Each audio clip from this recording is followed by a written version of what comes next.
Go. Hi, everyone. Welcome to A New View. I'm Kim, and I'm here with Lee, Juji, and Shira. We are four friends, speakers, and professionals from different cultures, backgrounds, and age groups coming together to offer healing and inspiration. We are continuing our conversation with Renee Flagler, Executive Director of Girls Inc. Long Island, New York, award-winning writer, adjunct professor, speaker, and coach. Renee, in part one, we talked about how you help young girls love themselves. Now, tell us, how do you help women find their purpose? Oh my goodness. So I went on a journey of turning my passion and purpose into my profession. And it wasn't an overnight success, right, Shira? It wasn't an overnight success situation, but it was a journey of finding my way to a place that I would never ever want to leave. And it's what I call my dream journey, right? So living a life of passion and purpose. And so as a woman who has many years in leadership and business and certification in business leadership and awards in business leadership, I used to do consulting before when I transitioned out of marketing. And I found myself kind of consulting and by mistake almost. Again, once I started working for Girls Inc. and I was able to kind of successfully lead the company or the organization into this huge, like, explosive period of growth where we grew our budget, we grew the number of girls served. So, for example, when I came into Girls Inc., we were serving about 360 girls. As of our last academic school year, we served over 1,000 girls. Our budget has grown over 73%.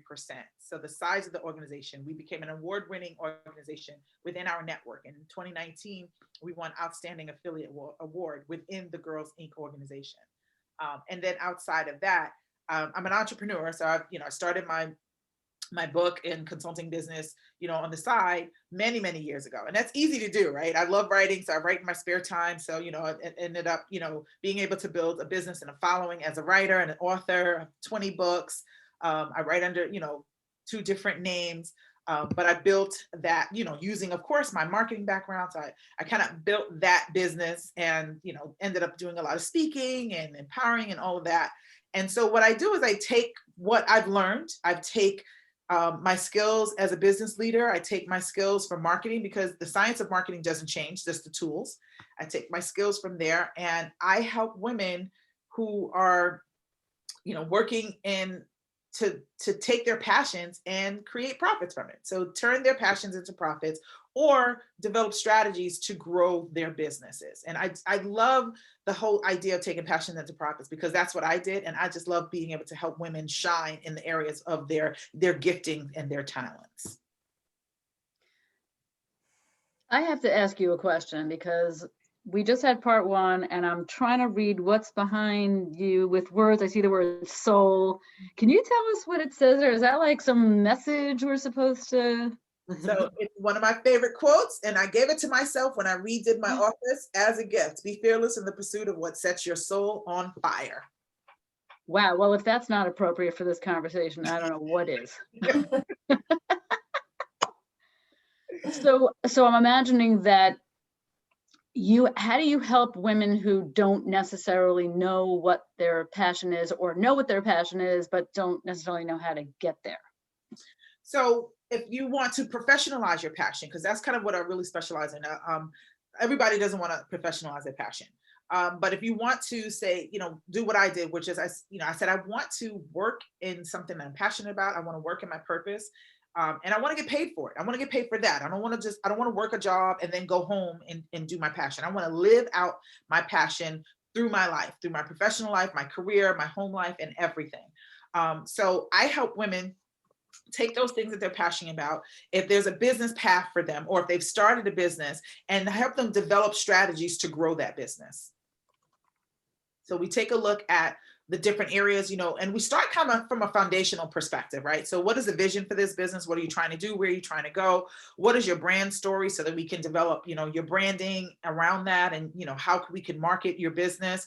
What are the potential products and services that can come from this? What is your intellectual property? How can you package your passion, right? How can you take what you're really good at and you're passionate about, and that, what you're walking your purpose, and how can we take that and pull from that products and services, offerings, that are sellable and scalable, right? And then create businesses or create a business from that and take that business and set it up in a way that it can continue to grow. What systems do we need to use to put into place so that you have a solid foundation, and then from there you can just begin to grow. You can add more products and add more services and things like that. And I'm also an advocate of making sure that these women entrepreneurs are engaging in opportunities to create multiple revenue streams. So, for example, I work with Girls Inc. Absolutely love it. It's part of my passion. It's part of what I do. But I'm an author, so I have books, which is, geared towards women, geared towards women, entertainment and things like that. So that's one revenue stream. I do a lot of speaking engagements. I speak to women about turning their passions into profits, about business and how to, excel in business as a woman, and business leadership information and whatever. So that's another revenue stream.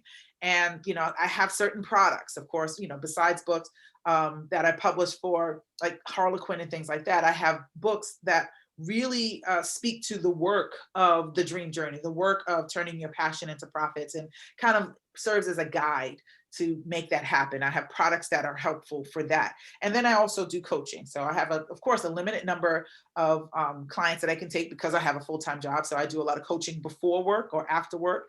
And I also dedicate my Saturday mornings to coaching my clients as well. So that's also part of how I help them to take their passions and turn it into profits, is literally create a platform where you can generate various revenue streams from that platform. That's really smart. See? Jeez. Well, I hear a lot of like what you do in terms of the logistical pieces of getting women set up with things that they would maybe not ordinarily know how to do without the marketing background that you have, without the experience that you have. Do you find that women also have this sort of like barrier that needs to be broken through of like, oh, my passion is just my passion. Like that can't be what I do for a living, and then like, how do you break through that barrier of like the confidence and the know-how and those kinds of things to be able to like fully present yourself in a way that is has like confidence behind it, I guess. Absolutely. How much time do we have? I know, right?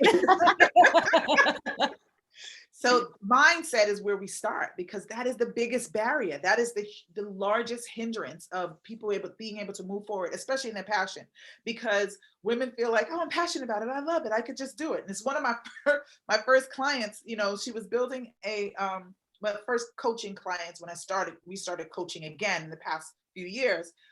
She's starting a nonprofit organization and she felt horrible about charging. And I'm like, well, how do you plan on making this a sustainable business and continuing to serve your mission, which your mission is so important, with the impact that you are able to create as a result of your mission, the children, the students, all the people that you're able to impact. You can't do that if you're not sustainable. So you have to think, they have to literally switch their thinking. So that's another, the mindset, and there's so many different components to that mindset thinking.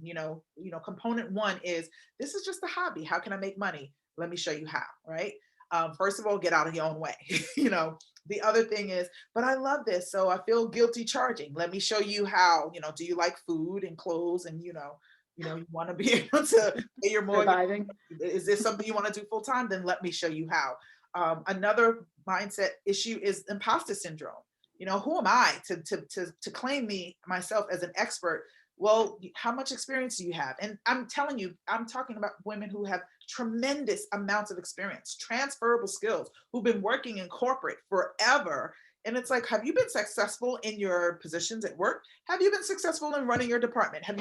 Okay, so those same skills that allowed you to be successful in your work are the same skills that's going to allow you to be successful in your own business. Like, you didn't learn them for anything. So it's a tremendous piece. And sometimes it's a struggle going all the way through. I've had to, one big issue with some of my clients have been, how do I charge? Because they felt guilty for charging. And it's like, so how do I charge? And then how do I charge something that's sustainable, that makes sense, that I'm comfortable with, or whatever. So we go through a lot of that, making sure that they're getting paid in the process, that you're just not covering costs, and then you're not covering labor and everything else, or you're not making enough for the business to sustain itself and to pay its own bills, or they're coming out of their pockets or whatever. So it really does start with the mindset shift. You can do this.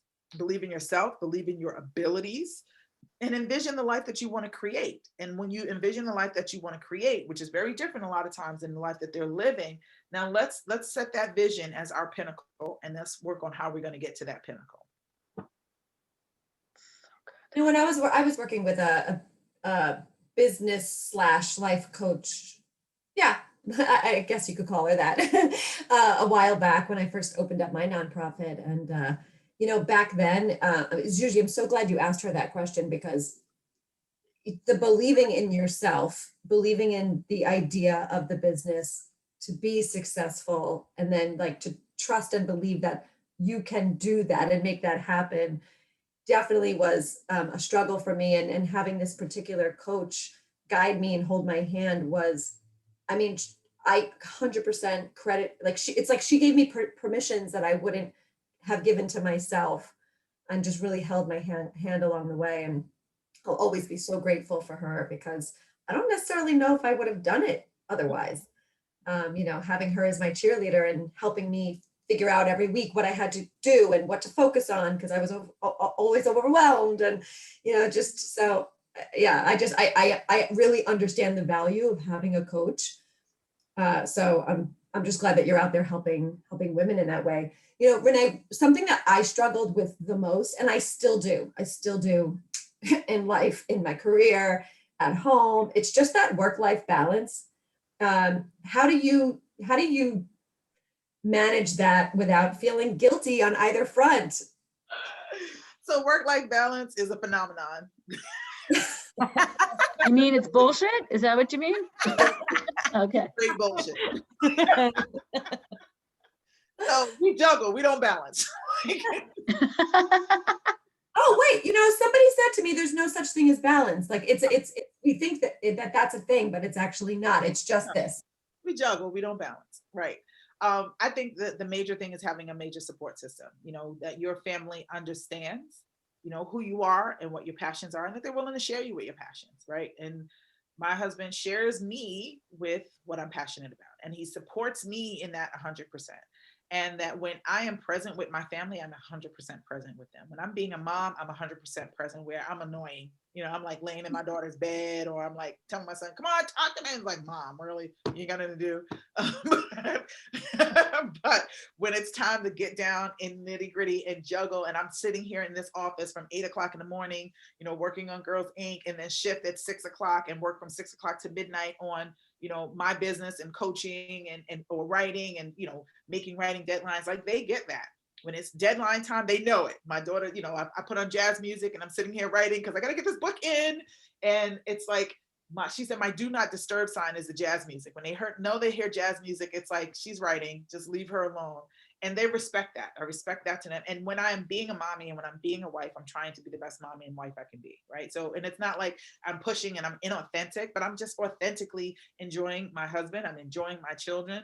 We take vacations. We have veg out days where we watch TV and movies all day long. We set up our backyard to be our oasis. We enjoy our time in our backyard. We get in the pool. We invite people over. We spend time with family, all of that. But when it's time to work, it's time to work. And I work long hours. My kids are older, so it's not like they need as much of my attention, but we get it. So it's like sometimes, I'm spending more time working, and sometimes I'm spending, time just kind of chilling. And when I do spend that time just chilling with my family, it's such a quality time. It's so juicy. It's so, wonderful. And they get it and I get it. So it sounds like you really trust that the time you give them is enough. And that's part of what you have to try to do. Because I'm not going to say I never feel guilty. There are times where there's things going on. It's like, I can't make it because I have a deadline or things like that. But I try to be there for them as much as I possibly can. And I'm a believer in nurturing my relationships. So I have 3 kids and I spend time with them, but I also feel it's important to spend time, individual time with each one. So, I'll call my son and say, hey, what you doing? Let's go out to lunch. And, you know, he's 22 and he'll come and we'll go out, you know, we love certain types of food and we'll go to those types of restaurants, just sit down for an hour and just enjoy each other's company. You know, my daughter will do like, you know, mommy daughter kind of things. You know, she's 16 and we still do that. We just enjoy, you know, each other's company. And I've done that since they were a kid, even though, you know, you share mommy, but I like to give them their individual time.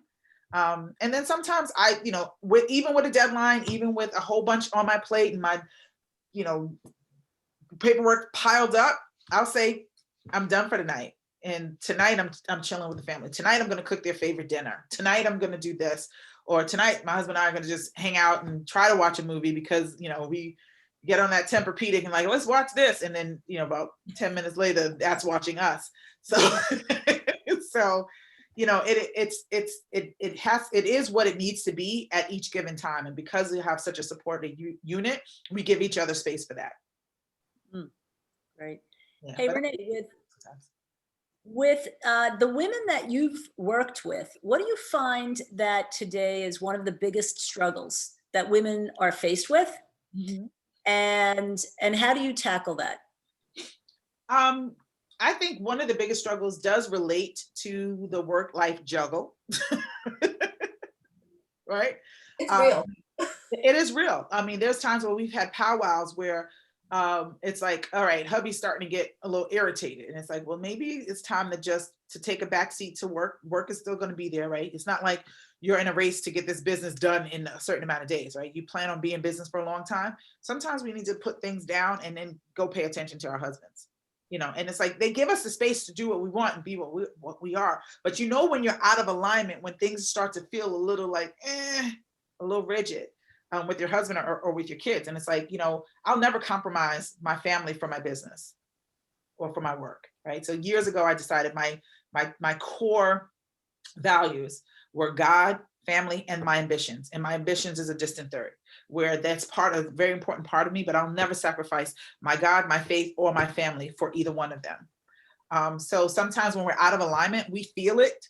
And that's sometimes when the guilt comes in, and then sometimes they'll respond like, okay, like, you know, enough, like we need some of you now. And then I'll do what I need to do. I'll go sit on my daughter's bed. I'll go chat with my husband. I'll go take one of the kids out to dinner. We'll all go out for a family dinner. Or I'll just, you know, instead of working till 1 o'clock in the morning, you know, I'll lay down with my husband when it's time to go to bed and we can go to bed together. Sometimes I'll sneak out of the bed and go back to work, but at least, you know, I fell asleep in his arms. So that is, that's a huge thing. Women take on a lot. We take on a lot. We have big roles in the house. We have big roles at work. We care deeply about the work that we do. So that creates sometimes issues with the work-life juggle. And another issue is, this is inside of the whole mindset bubble, is imposter syndrome. Women suffer severely from imposter syndrome, and it rears its head in various different ways, where it kind of blinds our opportunity to see and recognize our own brilliance. And having someone to look and say, no, you got that, you know, and you earned that, and you're really good at that. And you can do that because you did this. And if you could do that, that means you could do this too. So that's another one. And that, especially when it comes to turning passions into profits, because it's like, but I love to, but this, it's like, no, but you're building a business. So we have to look at this through a whole different lens. And yes, you are capable. Yeah, a big change in perspective, I would imagine, needs to happen for someone going through that. Yep. But also people who are super duper successful also have imposter syndrome. That's what a lot of women who are starting out don't realize, is that even, like, you know, some really, really successful women have imposter syndrome. But so Renee, I have a question for you, because so there's a woman that I follow, her name is Marie Forleo, and she coined the term multi-passionate entrepreneur, right? So, because some people are like, you're all over the place. And she's like, no, I'm just really passionate about all of these things. And so I'm curious, hearing all of the things that you do, is there something that that you're passionate about that you have not yet pursued? No. I was going to say, this is either a really short question or a really long question. No. How wonderful is that? That's a wonderful answer. I love it. Nope. doing There's everything. two things that I'm really, really passionate about, and that is writing. I love writing. It's my gift, and working with people. I want to impact lives. Youth and women is like my target audience. I want to impact lives, and I get to do that through Girls Inc. and through my business of coaching and writing. So yeah, I'm not the My type of heart is full. bucket list things in the bucket. I put it in the bucket. I take it out the bucket. All right. Well, so then, because that was such a quick question, I have another quick question. What's the biggest thing you personally struggle with in terms of the juggle, the this, the that? Like, what's Renee's sort of like, oh, this is challenging? I would say that imposter syndrome, there's no cure for that, right? And it creeps up when you least expect it. And a lot of times when you're entering new spaces or new rooms, you're elevating to different levels and things like that in business. Whenever you get to a new level or a new space or new opportunity, or you're finding yourself in a new room, you always kind of feel like you got to battle, like, wait a minute, do I belong here? And things like that. So I think imposter syndrome is something that it's like you don't have a cure for, but there are antidotes. There are, there are things that there's a pill for it. Right? There's a pill for it. It's like you start noticing, you pay attention, and then you start reminding, it's like, okay, let me take my medicine. And you start reminding yourself, no, I am worthy. I am capable. I belong here. I work to get here. Out of everything that I've achieved, I have a shelf over here full of awards. And it's not about getting the awards, but I earned, no one handed me anything. I earned every single thing that I got, right? I didn't come from, I wasn't born, and even if you were born with a silver spoon in your mouth, you work for it, it's yours. You deserve it. You earn it. That's your space. That's your experience. That's yours. So sometimes I have to remind myself of that. So that's one of my issues. Another one of my issues is definitely pushing myself sometimes a little too hard. And it's kind of like, okay, chill out. Or my friends have to be like, all right, like you're good. Like, don't run yourself into a ground. So, because when you're passionate about stuff, it's easy to blow through boundaries. It's easy to work until you're exhausted. It's easy to just keep going because you love it, you love it, you love it. And you're not always paying attention to the impact. And then until it's like, you call yourself taking a nap on a Thursday afternoon, and then you wake up and it's Friday morning. When's the last time you did that? Months ago. Hey. It's like I might be pushing myself a little too hard here. Okay. Wait, can I just say one little thing? The imposter syndrome thing, the other thing that I think is so important to remember is that even if you feel like an imposter, or you're like, why am I here?